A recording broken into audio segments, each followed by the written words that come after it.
ओम शांति। आज प्यारे बाप दादा के अनमोल मधुर महावाक्य हैं 20 मार्च 2026। आज की मुरली के सार में पाप कटेश्वर बाबा ने पुण्य आत्मा बनने की विधि बताई कि एक बाप की याद में रहो।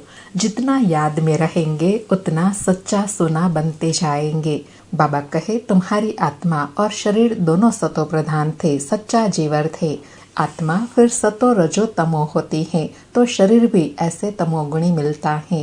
बाबा बच्चों को राय देते हैं, बच्चे मुझे याद करो। भारत का प्राचीन राजयोग मशहूर है ना। बाबा कहे वह अब मैं तुमको सिखला रहा हूँ। मेरे साथ योग रखो तो इससे तुम्हारी खाद जल जाएंगी। जितना याद करेंगे उतना खाद निकलती जाएंगी, पुण्य आत्मा बनते जाएंगे। साथ में और स्मृति दिलाई कि तुम आदि सनातन देवी देवता धर्म के हो। तुम कर्म श्रेष्ठ थे, फिर रावण के प्रवेश होने से धर्म भ्रष्ट कर्म भ्रष्ट बन गए हो। अब अपने को देवी देवता धर्म का कहलाने में लज्जा आती है, इसलिए हिंदू नाम रख दिया है। फिर विशेष अनुभूति कराते हुए कहा कि शिव बाबा को साजन भी कहते हैं। तुम सजनिया इस समय छीछी तमो प्रधान हो। अब बाप आए हैं, तुमको गुलगुल पावन बनाई अपने साथ ले जाएंगे, इसलिए उनको लिबरेटर गाइड भी कहा जाता है। बेहद का बाप वे है, सबको अपने साथ ले जाते हैं। और विशेष कहा कि बच्चे कहते हैं, हे मात पिता हम बालक तेरे, तुमरे कृपाते सुख घने रे। बाबा कहे और सब पुकारते रहते हैं और आप बच्चे साथ का अनुभव करते हैं। बाबा कहे अगर सबको यह पता पड़ जाए कि अभी देवी देवता धर्म का सैपलिंग लग रहा है तो पता नहीं क्या हो जाए। समझ जाए कि यही भारत सचखंड था, सदा सुखी थे। भगवान आकर कौड़ी से हीरे जैसा बनाते हैं तो कितनी भीड़ लग जाए। और अचल अडोल अवस्था का आधार बताया ड्रामा की स्मृति। सदा स्मृति रहे, यह बनी बनाई बन रही, अब कुछ बननी नहीं। यह स्मृति रहे तो कभी भी कोई के पार्ट को देखकर मूंझेंगे नहीं। और पहला लेसन पक्का कराते कहा कि बच्चों को ओम शांति के अर्थ का तो पता है कि मैं आत्मा हूँ और मुझ आत्मा का स्वधर्म शांति है। मैं आत्मा शांत स्वरूप हूँ, शांति धाम की रहने वाली हूँ, शांति के सागर पिता की संतान हूँ। बाबा कहे यह लेसन पक्का करते जाओ। और त्रिमूर्ति शिव जयंती का गुह्य रहस्य समझाते हुए कहा कि बाबा के पधरामणी हुए अभी 2026 में 90 वर्ष हुए। फिर साथ साथ ब्रह्मा विष्णु शंकर की भी पधरामणी। त्रिमूर्ति ब्रह्मा की जयंती कोई नहीं दिखाते।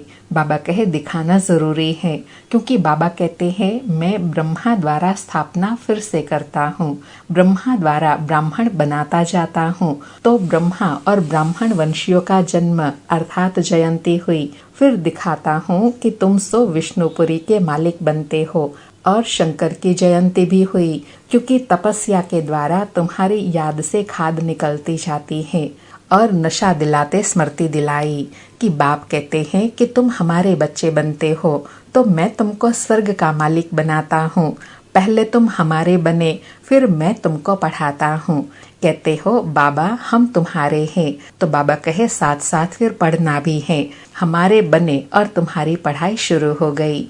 बाबा कहते हैं कि यह अंतिम जन्म है, कमल फूल समान पवित्र बनो। बच्चे बाबा से वायदा करते हैं, बाबा हम आपसे वर्षा लेने के लिए कभी पतित नहीं बनेंगे, हम पवित्र बन औरों को भी पवित्र बनाएंगे।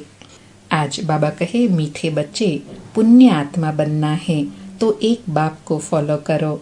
याद से ही खाद निकलेंगी, आत्मा पावन बनेंगी। मीठे बच्चे पावन बनना है तो एक बाप को याद करो।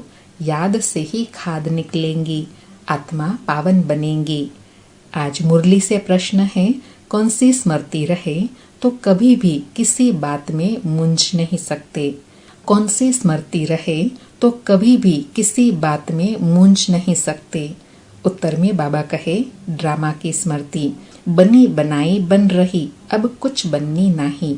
यह अनादि ड्रामा चलता ही रहता है, इसमें किसी बात में मूंझने की दरकार नहीं। कई बच्चे कहते हैं पता नहीं यह हमारा अंतिम 84वां जन्म है या नहीं, मूंझ जाते हैं। बाबा कहते मूंझो नहीं, मनुष्य से देवता बनने का पुरुषार्थ करो। सारी मुरली से धारणा के लिए सार हैं। पहला पॉइंट, हर एक के निश्चित पार्ट को जान सदा निश्चिंत रहना है। बनी बनाई बन रही, अब कुछ बननी नहीं, ड्रामा पर अडोल रहना है। दूसरा पॉइंट, इस छोटे से संगम युग पर बाप से पूरा वर्षा लेना है। याद के बल से खाद को निकाल स्वयं को कौड़ी से हीरा बनाना है। मीठे जाड़ के सैपलिंग में चलने के लिए लायक बनना है। आज प्यारे बाबा का वरदान है, बाप की याद में सदा मगन रहे, एक रस अवस्था बनाने वाले साक्षी दृष्टा भव। एक बाप की याद में सदा मगन रहे, एक रस अवस्था बनाने वाले साक्षी दृष्टा भव। स्पष्टीकरण है, अभी ऐसे पेपर आने हैं जो संकल्प स्वप्न में भी नहीं होंगे, परंतु आपकी प्रैक्टिस ऐसी होनी चाहिए जैसे हद का ड्रामा साक्षी होकर देखा जाता है। फिर चाहे दर्दनाक हो या हंसी का हो, अंतर नहीं होता। ऐसे चाहे कोई भी रमणीक पार्ट हो, चाहे स्नेही आत्मा का गंभीर पार्ट हो, हर पार्ट साक्षी होकर देखो, एक रस अवस्था हो। परंतु ऐसी अवस्था तब रहेंगी जब सदा एक बाप की याद में मगन होंगे।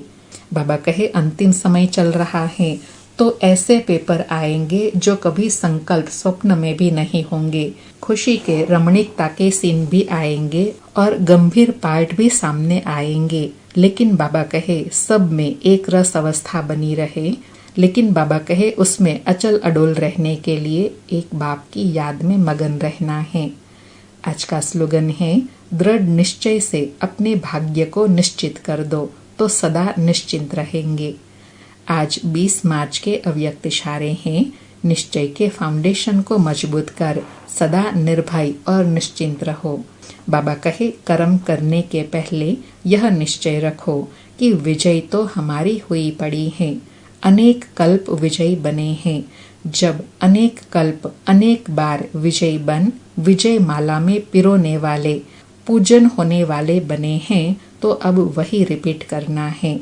बना हुआ कर्म दोबारा रिपीट करना है। इसलिए कहा जाता है, बना बनाया खेल। बना हुआ है, लेकिन अब फिर से रिपीट कर बना बनाया जो कहावत है उसे पूरा करना है। बाबा ने निश्चय के लिए कितनी श्रेष्ठ स्मृति दिलाई कि सदा स्मृति रहे, हम ही विजयी थे, अब फिर हमको ही विजयी बनना है। अच्छा, ओम शांति। शुक्रिया बाबा, शुक्रिया।